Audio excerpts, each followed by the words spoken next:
Ladies and gentlemen, welcome back to the Raggedy Pack. Special upload for you guys today. We are doing the R+L J videos, reacting to them. I haven't seen them. Corey hasn't seen them. Well, Corey, did you screen them? I have not, no. Corey hasn't seen them, and Igly hasn't seen them. You guys had been asking for this since, I want to say, Season 6, Episode 10, but we wanted to make sure Igly had an authentic reaction to the reveal before watching these. So, I have no idea anything about these. Corey knows at least enough to guide us to which one we're watching first, which is Who is John's Mother? And yeah, do you guys have any thoughts, or should we just jump right in? I mean, we already know what's going to happen. We know the answer. This is just a scientist double-checking the equation. Yeah, okay. I believe you've seen everything and you know everything now. So this video, I haven't looked through the whole thing, but it appears to be all the scenes that are kind of giving you hints or like name drops. So, yeah. Cool. Well, before we get into this, like, subscribe, hit that notification bell, check out our early access to Game of Thrones on Patreon. We're approaching the end. Love it. So consider checking that out, and let's get into R+L J. I'll go. Let's do it. Play. Ooh. That's my grandfather, Lord Rickard. He was burned alive by the Mad King Ares. Jeez, this is a throwback. Season I am my 3? father's sister. 2? King Robert was supposed to marry her, 1? but One? Rhaegar Targaryen kidnapped her. The last time I was in the capital was many years ago. Another wedding. My sister Elia and Rhaegar Targaryen, the last dragon. My sister loved him, and beautiful, noble Rhaegar Targaryen left her for another woman. That started a war, and the war ended right here. Your Aunt Lyanna. Lord Went held a great tourney at Harrenhal. The last two riders were Barristan. Oh, this was my notes. Rhaegar Targaryen. When Rhaegar won, he rode right past his wife, and he lay a crown of winter roses in Lyanna's lap. And all the smiles died. I've never seen so many people so quiet. Robert started a war to win her back. He killed Rhaegar, but she died anyway. Did you have to bury her in a place like this? She It should feels be so on a hill weird. somewhere with the sun Seeing and the Robert. clouds above her. She was my sister. This is where she belongs. Wait, you don't She feel weird seeing belongs with Boromir? me. No. In my dreams, I kill him every night. It's done, Your Grace. Targaryens are gone. Do you know what happened to the Targaryen children when the Mad King fell? They were butchered in the slave. Oh my god, it's so weird seeing these characters. Your favorite. You murdered her! You Oh my god. children! When I heard they had killed Tyrion without a beard, dude. It's and his poor son oh, and the children. Aemon Targaryen. Aerys Targaryen has wed some Dothraki horse lord. What of it? I'll kill every Targaryen I get my hands on. You can't get your hands on this one, can you? For 20 years, the Spider oversaw the campaign to find and kill me. I want him dead. Mother and child both. You'll dishonor yourself forever if you do this. Honor? I've got 7 kingdoms to rule! Then we're no better than the Mad King. Careful, Ned, careful You now. want to assassinate a girl? I will have no part in it. You will do as I command, or I'll find me a hand who will. Go as far away as you can. As many men as you can. Because wherever you go, Robert's wrath will follow you. How many tens of thousands had to die because Rhaegar chose your aunt? Yes, he chose her. And then he kidnapped her and raped her.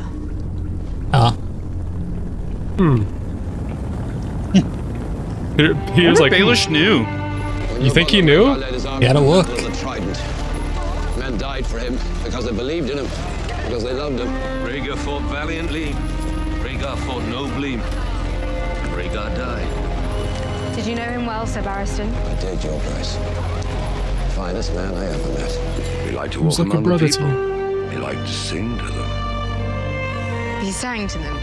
Viserys never told you. He told me Rhaegar was good at killing people. Rhaegar never liked killing. He loved singing. 17 years ago, you rode off with Robert Baratheon. You came back a year later with another woman's son.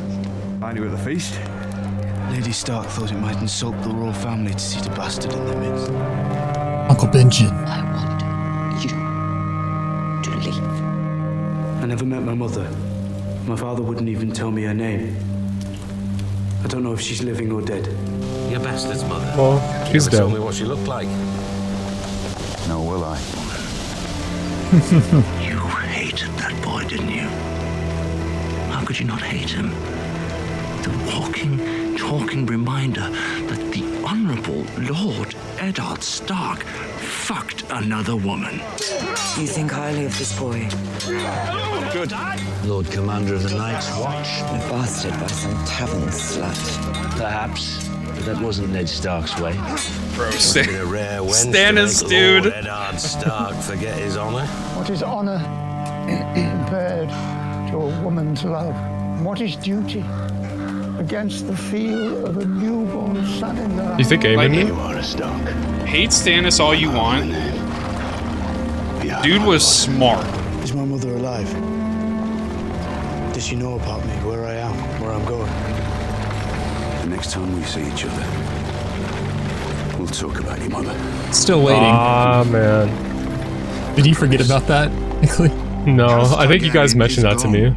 Not a single person who shares your blood is alive to support you. alone. About that. There's two. It's a terrible thing. Dead by Daylight. Mr. A Aemon. Targaryen alone in the world. John walks in. Sansa came to court this morning to plead for your life. I think my life is some precious thing to me. That I would trade my honor for a few more years of war. What of your daughter's life, my lord? We all do our duty when there's no cost to it. Honor comes easy then. Yet, sooner or later, in every man's life, there comes a day when it is not easy. A day when he must choose. God, Ned was so goated. Stark, Dude. Yeah. I come before you to confess my treason. If the day should ever come when your Lord Father was forced to choose between honor on the one hand and those he loves on the other, what would he do? Those he loves. Do whatever was right, no matter what. Most of us are not so strong.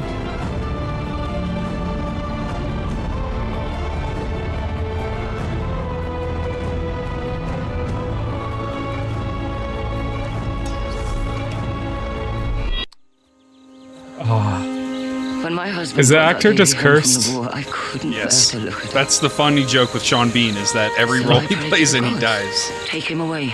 Make him die. He got the pox. And I knew I was the worst woman who ever lived. So I prayed to all 7 gods. Let the boy live. Let him live.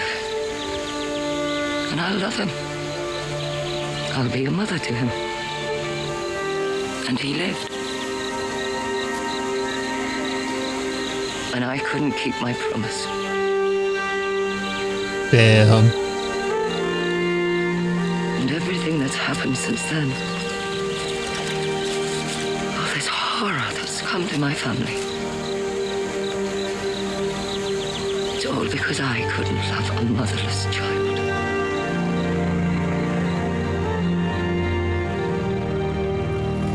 Sorry, because some of you have probably heard the story before, but we had a very long lunch with George where we told him what we wanted to do with the adaptation.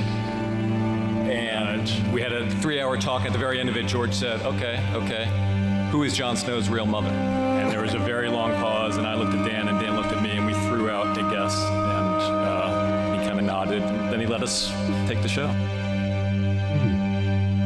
That's all it takes? Yeah. Apparently.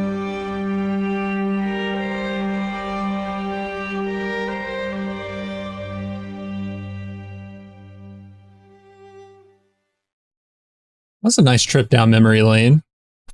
Yeah, it's honestly so weird. Like, is this how y'all felt like on the rewatch? Like seeing all these characters again, like almost baby-faced and earlier in the show. It's so jarring to see. But that actually gets me pretty hype. Just watching it all back. It makes me realize like the journey we've taken. And there were some cool pieces I never saw coming, but I don't know. Did y'all pick up on any of these scenes on the rewatch? Like of a potential double meaning? I think so. After rewatching and knowing who John's parents were. Yeah. Definitely the scene with Maester Aemond and everything that he says. Literally everything he says has a double meaning.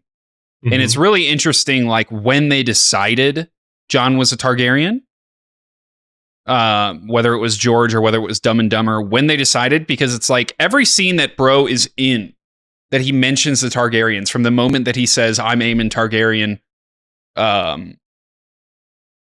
there's that double meaning there to every conversation he has with John. Like, this is him speaking to his family for the first and possibly the last time. Eventually the last time until he meets Daenerys. That's just something I want to say, like, when it happened, when we had that episode reaction, it was like something I noticed immediately. Obviously, you couldn't say anything unless. Did you ask me to mute or deafen at that part? No. Okay. Your first time watching a lot of this stuff is most likely going to go over your head because you're not going to know. Yeah, John's a Targaryen. You're not even going to think it's a possibility. And on top of that, before we get into the second YouTube video, this arc is so redeeming to Ned. Like, it makes you look at Ned as literally like a god. Like, this dude, the man whose entire brand is built on honor, on doing the right thing, slept with another woman, broke his vows. It never made sense. And you're like, oh, he's not perfect. He's the perfect man except for that one time. 7 seasons later, you're like, wait. This man's goated. He never lied. And it's like, it's honestly one of the best bait and switches in all of television. Even keeping it from Rob as well. I mean, he kept it from everyone. Yeah, but Rob was, like, I guess, a close friend and somebody he fought besides. Yeah, like the whole, like... Robert, my bad. Robert. I forgot. It's been a while since I uttered Robert Baratheon's name out of my mouth.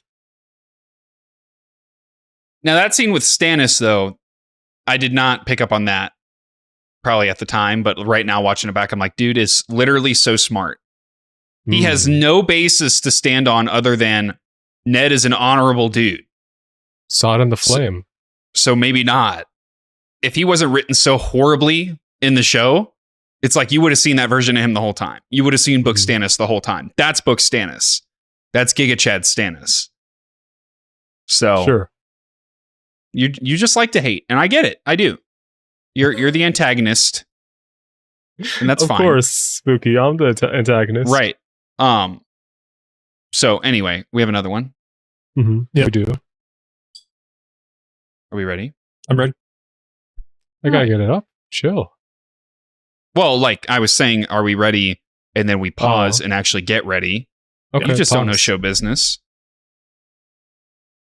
R+L = J is a fan theory regarding George R.R. Martin's Song of Ice and Fire, the basis of HBO's Game of Thrones. A Dream of It's one Spring. of the best supported and most widely believed fan theories. The idea is that Jon Snow is not the bastard son of Eddard Stark and an unknown woman, as Jon and most of Westeros believes, but is actually the son of Ned's sister, Lyanna Stark, and Rhaegar Targaryen. So, for a bit of context, Prince Rhaegar Targaryen was the son of the Mad King, Aerys Targaryen, who was overthrown in Robert Baratheon's rebellion, the war that made Robert king.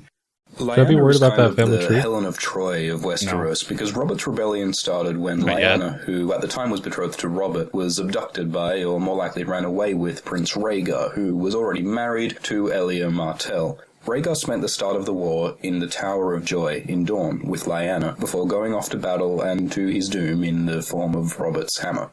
So after the war was over, Ned and 6 others headed to the tower to find Lyanna, where they were confronted by 3 of the dead king's guard. When the fight was over, the 2 survivors, Ned and his friend Howland Reed, went up the tower to find Lyanna Stark in a bed of blood. There, Lyanna got Ned to make her a promise before she died. So, R+L = J suggests that Lyanna's bed of blood is one of childbirth, the baby is Rhaegar and Lyanna's, and that Ned's promise to Lyanna is to pretend that the child is his in order to protect the child from Robert, who would see the son of the Targaryen prince as a threat and likely have him killed, just as he had Rhaegar's wife and other children killed. In any case, Ned then comes back from the war with a baby, Jon, who until his death he raises as his own son in Winterfell. So that's the theory. What's the evidence that makes it more plausible than the alternative, that Jon really is Ned's bastard? Firstly, it seems very out of character for Ned Stark, a painfully honourable person, to have fathered a bastard. True. In Ned's own words, Painfully to have fathered Jon was to honourable. dishonour himself and to dishonour Catelyn in the sight of gods and men.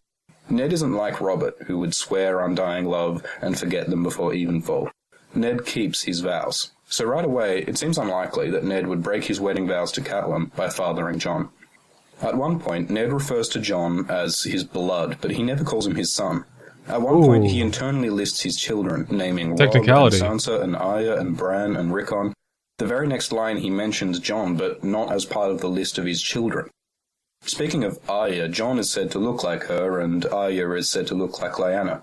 Anyway, so during a conversation with Robert about the rebellion, Ned thinks that he has lived his lies for 14 years. What lies are Ned referring to? Here's a hint. Jon is, at the start of the first book, 14 years old. So what all these hints amount to is that Jon is Ned's lie, a lie that haunts him at night, but which he persists with, because some secrets are safer kept hidden. Some secrets are too dangerous to share, even with those you love and trust. It hurts Ned to lie like this, but he does it to keep his promise to his sister, to protect his sister's son. One more thing about Ned. On multiple occasions, Ned opposes the killing of Targaryen children.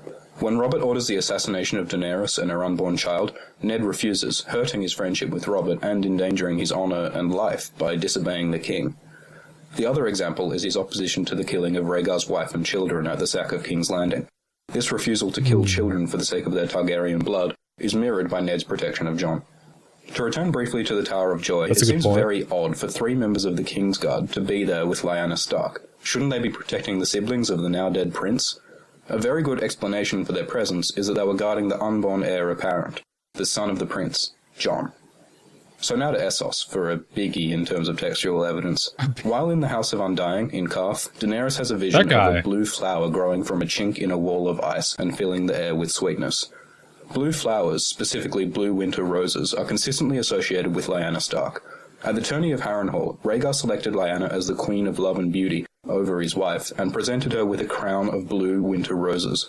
A storm of blue rose petals feature in Ned's dream about Lyanna, and the statue of Lyanna in Winterfell Crypt has a garland of blue winter roses. What this strongly suggests is that something to do with Lyanna is at a wall of ice. That something is very probably Jon on the wall. Were those details in the given show? all these hints, it seems very likely that Jon Snow is the son of Rhaegar Targaryen and Lyanna Stark. But what are the implications of R+L = J? It's been suggested that being both a Stark and a Targaryen makes Jon the Song of Ice and Fire personified. What this actually means exactly is unclear, but it does seem to suggest that Jon is very important. Perhaps he's the prince that was promised, or Azor Ahai, or one of the 3 heads of the dragon, or any of the other various prophesized figures. In any case, Stark blood is associated with powers like warging, and Targaryen blood is associated with an affinity with dragons and fire. Jon having both would possibly make him capable of some pretty impressive stuff.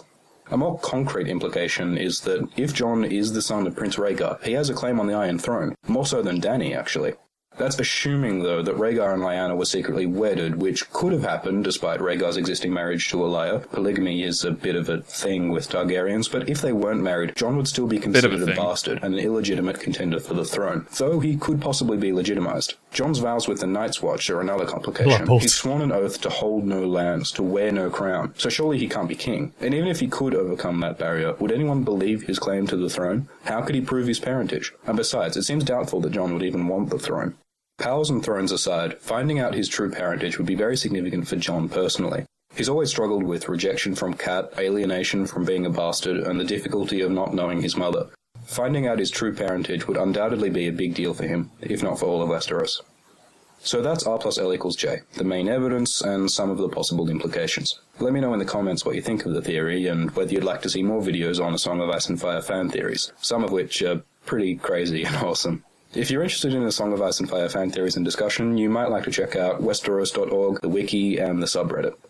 That's all from me. Thanks for watching this video. Skin stealing immortal?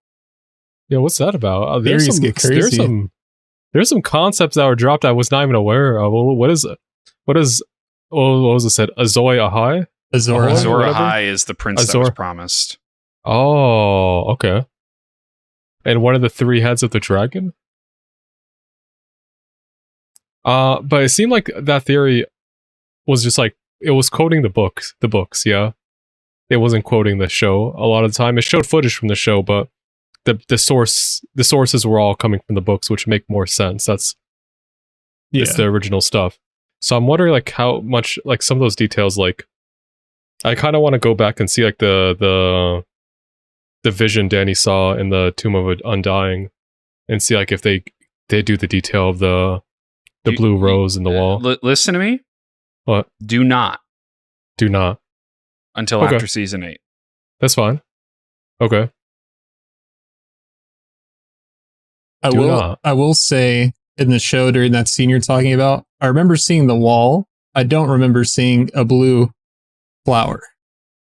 I want to say the flower is as she's like walking in. Okay, so it is there. And there's like snow and shit, and then there's like the blue flower. Gotcha. I think. I don't remember specifically. I do know a lot of the stuff he referenced when it comes to Lyanna and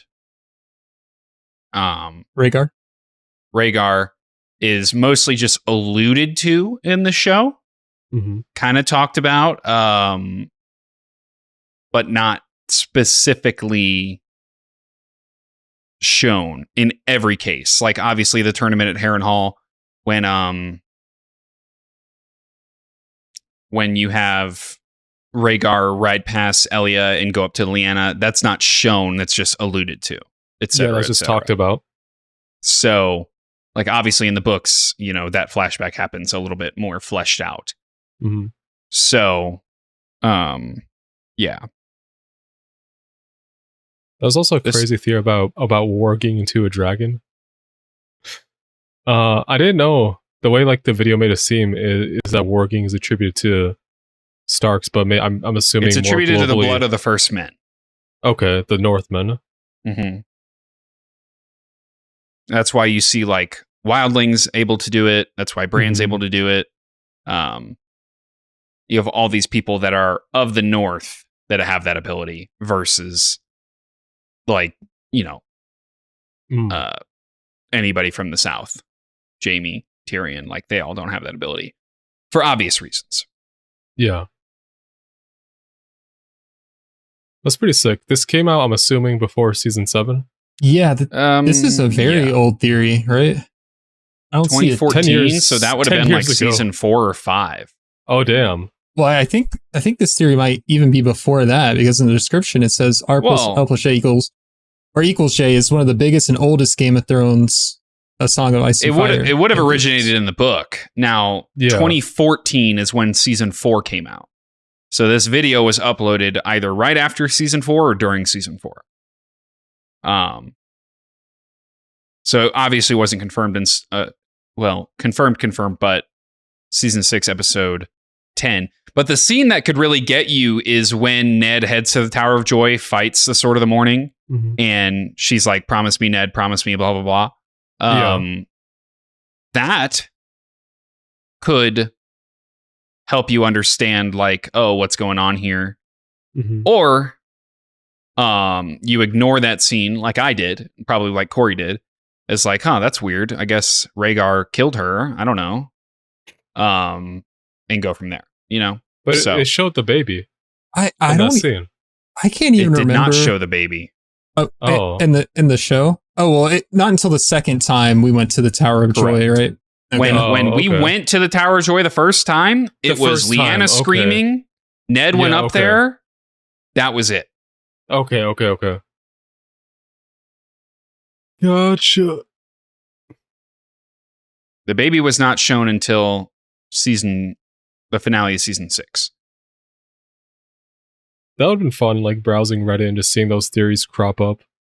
Yeah. I mean, like, because like that's what I do a lot of time with the current series I'm reading This is just fun reading a lot of fan theories. Half them don't pan out or just are stupid as hell. But the ones that do, I don't know. The ones that do, you can be like, I called this shit. That was cool. Yep. I liked it. Thanks for recommending it, everyone. You know, if you wanted it out sooner, well, me and Blake just wanted to make sure Igley, we didn't spoil it for him because he wasn't 100% sure about the parents. But yeah, I guess it's better to have it out now than never. Yeah, better safe than still fun to watch. I mean, what's more fun, figuring it out on your own or watching a video and being like, oh? It's always fun figuring out stuff on your own. It is the Blake special to have gone and watched this before finding it out on his own, but yeah, I did not, and I didn't want Igley to repeat your mistakes. To fulfill my destiny that I successfully avoided. Okay. Now time to watch season 8, episode 1. Yes, sir. Yeah. Kill me. If you enjoyed this reaction, like, subscribe, check out our Game of Thrones reactions. I think this is dropping. When's this dropping, Corey? I don't know. I might drop it on Saturday the 24th. So that'll be before 7x4, which is one of the best 7x4 episodes of season 7. So we are checking this out, and there's still plenty of early access to go into season 8. You can watch the amazing reactions that we're surely to produce from that over there. Check that out on our Patreon, and we'll see you guys in the next one. See ya. See ya.